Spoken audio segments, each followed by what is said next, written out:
If you don't know Jim, come on up, Jim.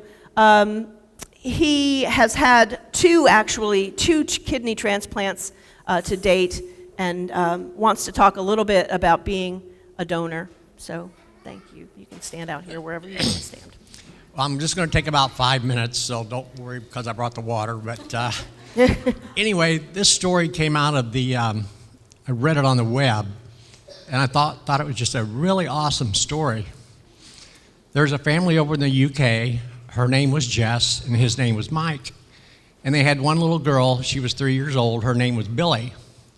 Well, this couple wanted to have more children. Well, Jess got pregnant, and lo and behold, she found out she was going to have twins, and there's going to be twin boys. So they were all excited, and they were real happy and everything. And some point along this pregnancy, they found out that one of the little boys had a real bad health issue, and they had the opportunity to abort the baby, but they decided they didn't want to do that. They decided they wanted this little baby to be a hero, and they wanted everybody to recognize him and know who he actually was.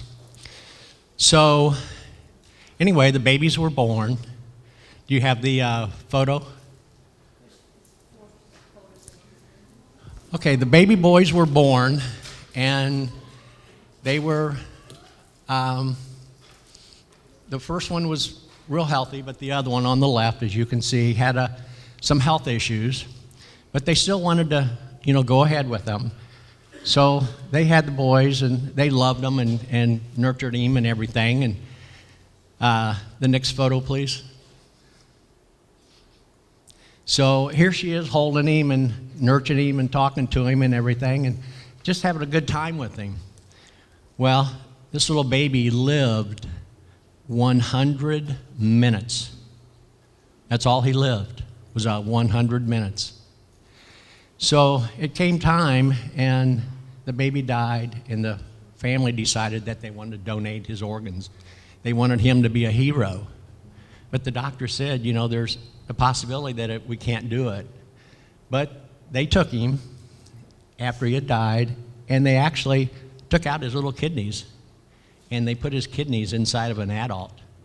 They took his heart valve and put his heart valve inside of a person so that person could live.